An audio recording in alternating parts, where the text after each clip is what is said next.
मित्रों नमस्कार, मेरा नाम है आशीष नायक और मैं आप सभी का स्वागत करता हूं अपने चैनल जीएस गाथा में। तो मित्रों, आपसे निवेदन है कि वीडियो को पूरा देखिए। मैं आपसे माफ़ी मांगता हूं कि जो वीडियो है समय पर नहीं आ पा रहा है, लेकिन मैं इस भूल को, इस गलती को सुधारूंगा।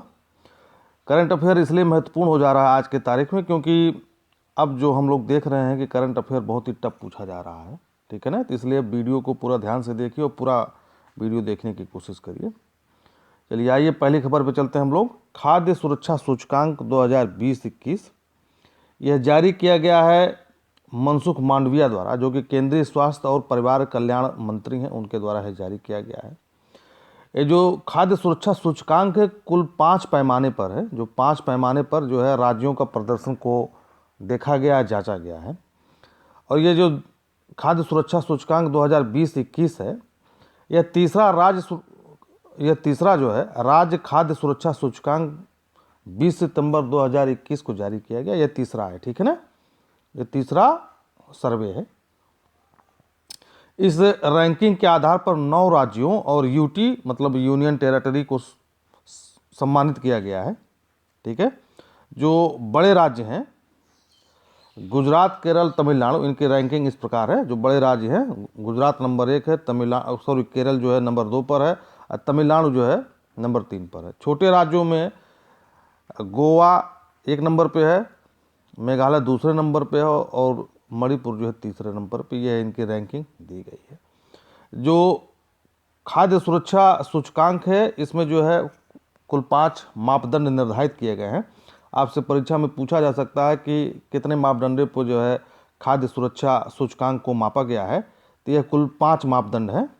आइए देखते हैं। पहला है मानव संसाधन और संस्थागत आंकड़े, दूसरा है अनुपालन, ठीक है, तीसरा है खाद्य परीक्षण सुविधा, चौथा है प्रशिक्षण और क्षमता निर्माण, और पांचवा है उपभोक्ता सशक्तिकरण। ये महत्वपूर्ण फैक्ट ये है, इसको आप थोड़ा सा ध्यान से पढ़िएगा। FSSAI खाद्य वस्तुओं में औद्योगिक ट्रांस फैट अर्थात जो वसा होती है को समाप्त करने पर प्राथमिकता दी जा रही है। पिछले 10 साल में ट्रांस फैट को 10% से 5% कर दिया गया है और अब 3% किया गया है, ठीक है। चलिए आगे बढ़ते हैं। ये काफ़ी महत्वपूर्ण है, इसे आप ध्यान से पढ़िएगा क्योंकि परीक्षा में यहाँ से क्वेश्चन पूछा जा सकता है। आगे बढ़ते हैं हम लोग। 13वां ब्रिक्स सम्मेलन जो कि 9 सितंबर 2021 को होगा। 13वां ब्रिक्स सम्मेलन 9 सितंबर 2021 को हुआ। यह भारत द्वारा आयोजित तीसरा ब्रिक्स सम्मेलन था। यह तीसरा जो है ब्रिक्स सम्मेलन था। इसका विषय था BRICS at 15 intra BRICS corporation for continuity consolidation and consensus, ठीक है।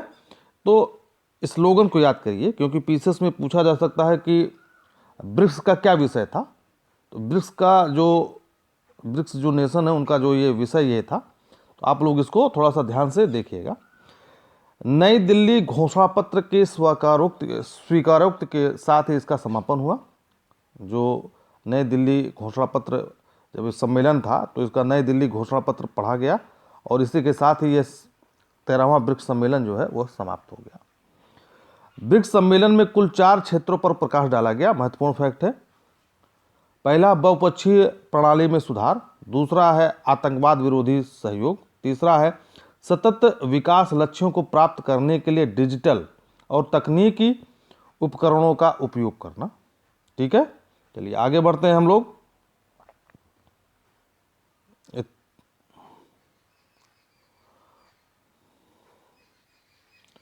भारत का पहला लग्जरी क्रूज लाइनर, क्रूज का मतलब होता है समुद्री यात्रा को क्रूजिंग कहते हैं।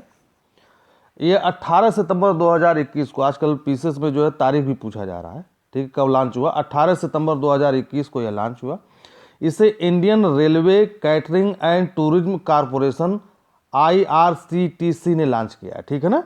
ये काफ़ी महत्वपूर्ण है, इसको आप याद कर लिए। इसे जो है IRCTC अर्थात Indian railway catering and tourism corporation ने इसको लॉन्च किया है। इसके प्रचार और विपणन, विपणन का मतलब होता है मार्केटिंग, विपणन का अर्थ होता है मार्केटिंग। इसके प्रचार और विपणन के लिए messrs Waterways Leisure Tourism Private Limited द्वारा संचालित कार्डेलिया क्रूज के साथ संपन्न हुआ। यह भी महत्वपूर्ण फैक्ट है। इसमें जो है 2000 यात्रियों की क्षमता है इसमें, ठीक है, इसमें 2000 यात्रियों की क्षमता है। ये जो इसने अपनी पहली क्रूज यात्रा मुंबई से गोवा के बीच जो है शुरू की। जो भारत के इर्द गिर्द जो देश हैं, ठीक है, जैसे ये श्रीलंका हो गया, लक्षद्वीप, मालदीव, ये जावा सुमात्रा जो है, ये सब यहाँ पे ये सिर्फ जो है अपनी सेवाएं देगा। आगे बढ़ते हैं। भारत में शहरी नियोजन क्षमता में सुधार पर नीति आयोग की रिपोर्ट, बहुत ही महत्वपूर्ण फैक्ट है। चलिए, 16 सितंबर 2021 को जो है यह रिपोर्ट प्रकाशित किया गया। 16 सितंबर 2021 को यह रिपोर्ट प्रकाशित किया गया। चलिए आगे बढ़ते हैं हम लोग। यह रिपोर्ट शहरी नियोजन का अर्थ होता है प्लानिंग। यह रिपोर्ट शहरी नियोजन क्षमता को बढ़ाने के उपाय के संबंध में है, ठीक है ना, कि उनकी प्लानिंग को कैसे बेहतर किया जाए।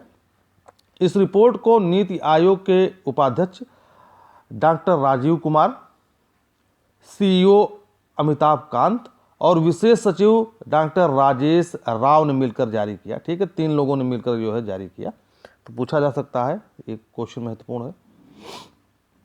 रिपोर्ट के अनुसार, ठीक है, अब यहाँ पे हम लोग आते हैं। रिपोर्ट के अनुसार 2030 तक सभी के लिए स्वास्थ्य शहर, हेल्दी सिटी फॉर ऑल बनाने की आकांक्षा अपनानी चाहिए। नीति आयोग ने यह सुझाव दिया है सरकार को।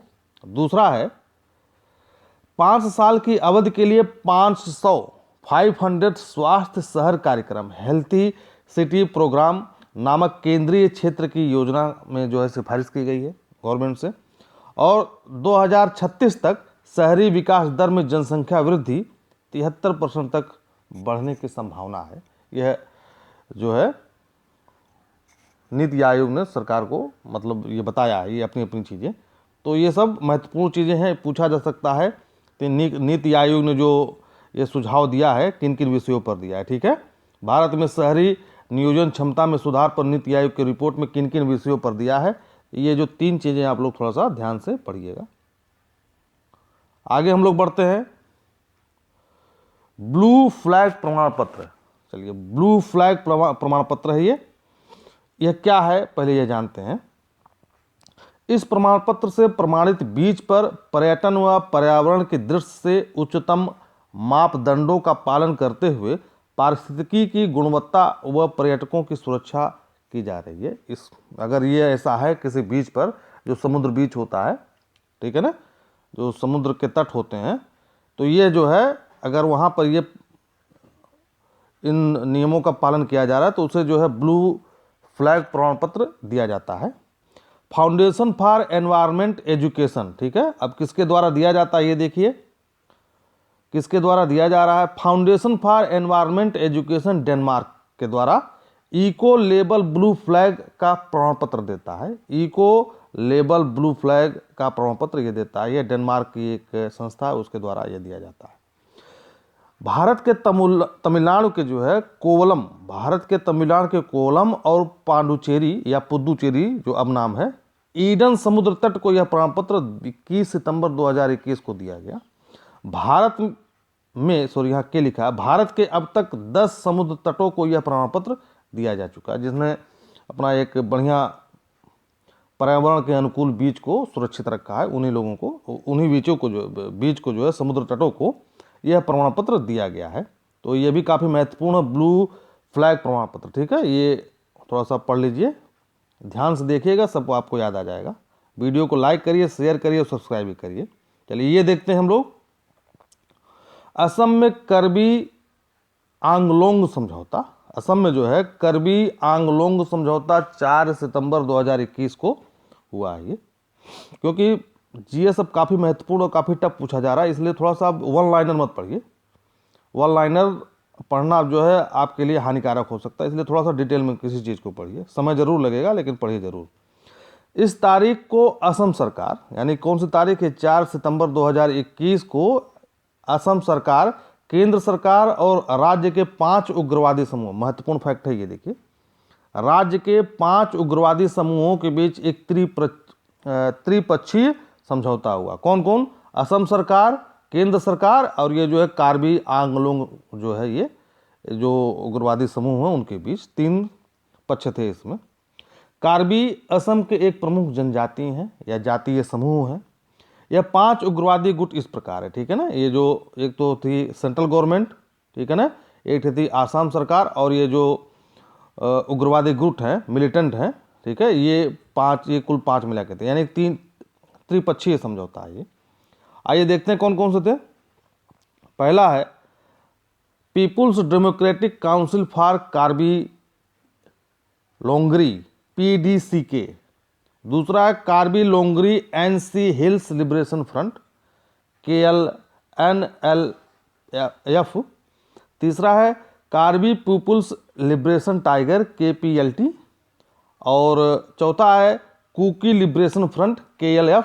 और पांचवा है united people's liberation army, UPLA। तो आपसे पूछा जा सकता है परीक्षा में, असम में कार्बी आलोंग समझौता में कितने उग्रवादी समूहों को मिलाया गया, ठीक है, के साथ किया गया?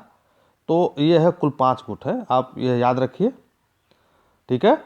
और किनके किनके बीच हुआ? सेंट्रल गवर्नमेंट, असम सरकार और उग्रवादी समूहों के बीच हुआ। इन सब प्रश्नों को आप बनाइए, थोड़ा सा अपने मन से भी बनाइए। एक प्रश्न यहाँ पूछा जा सकता है आपसे, कार्बी भारत के कौन से प्रदेश की जो है जनजाति है?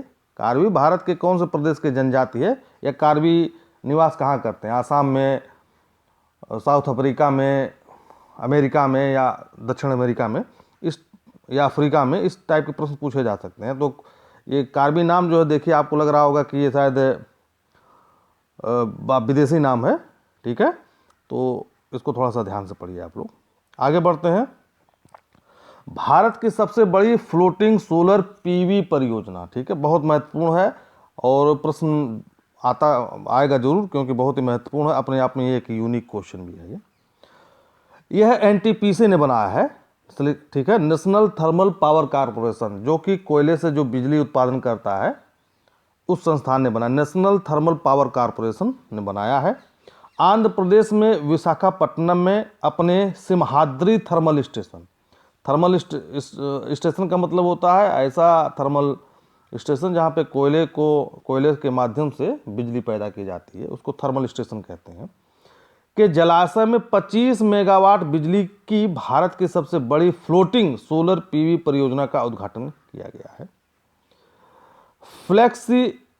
फ्लेक्सिबिलाइजेशन योजना के तहत जो है स्थापित होने वाली यह पहली सौर परियोजना 75,000 एकड़ में जो है ये है।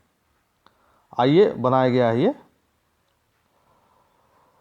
NTPC सिहाद्री में पायलट आधार पर हाइड्रोजन आधारित माइक्रोग्रिड सिस्टम स्थापित करने की योजना बना रहा है। ये भी महत्वपूर्ण फैक्ट है, इसमें आप जो देख लीजिए। NTPC सिमहाद्री में पायलट आधार पर हाइड्रोजन आधारित माइक्रोग्रिड सिस्टम स्थापित करने की योजना बना रहा है। आगे बढ़ते हैं हम लोग। ये देखिए, कच्छ के रण में देश का सबसे बड़ा सोलर पार्क जो है या सौर पार्क जो है वो बन रहा है। NTPC, ठीक है, national thermal power corporation renewable energy limited, एक NTPC है, ठीक है, NTPC है, इसकी एक कंपनी है, ठीक है, जिसका नाम है NTPCREL, एक 100% सहायता प्राप्त कंपनी है जो NTPC की है। एक अलग कंपनी NTPC से बना दी गई है जो कि सोलर ऊर्जा के क्षेत्र में काम करेगी। ये ताप ऊर्जा के क्षेत्र में काम करेगी, ये जो है NTPC। और NTPCREL इसी कंपनी से हटा करके एक दूसरी मतलब इसी कंपनी के कुछ बनाया गया है, मतलब इसी कंपनी से ये बना हुआ है। ये जो है सिर्फ सोलर ऊर्जा के क्षेत्र में यह कंपनी काम करेगी। आगे बढ़ते हैं। NTPCREL ने गुजरात के खावड़ा हावड़ा में कच्छ के रण में 4750 मेगावाट के नवीकरणीय ऊर्जा पार्क, सौर पार्क का जो है निर्माण कर रही है। ठीक है ना, ये जो आप देख रहे हैं, ये जो भारत का अगर आप नक्शा देखेंगे ये वाला, ठीक है ना, तो ये सब कच्छ का रण है। ठीक है, ये सब जो है कच्छ के रण में आता है। तो ये दलदली इलाका है काफ़ी, यहीं पे बनाया जा रहा है। यहाँ पर NTPC-REL व्यावसायिक स्तर पर हरित हाइड्रोजन का उत्पादन भी करने की योजना बना रहा है। महत्वपूर्ण फैक्ट है ये। NTPC के नवीकरणीय ऊर्जा व्यापार में तेजी लाने के लिए 7 अक्टूबर 2020 को सहायक कंपनी NTPC-REL को मिलाया गया या सम्मिलित किया गया। ठीक है, ये महत्वपूर्ण फैक्ट है। ये जो है महत्वपूर्ण फैक्ट है कि NTPC-REL का निर्माण कब किया गया। ठीक है, NTPC की एक सहायक कंपनी है NTPC-REL, ऐसा भी पूछा जा सकता परीक्षा में। बात तो भारत में सबसे बड़ा सौर पार्क कहाँ बन रहा है, ये भी क्वेश्चन आपसे पूछा जा सकता है। तो मित्रों, आप हमारे चैनल को लाइक करिए, शेयर करिए, सब्सक्राइब करिए। धन्यवाद।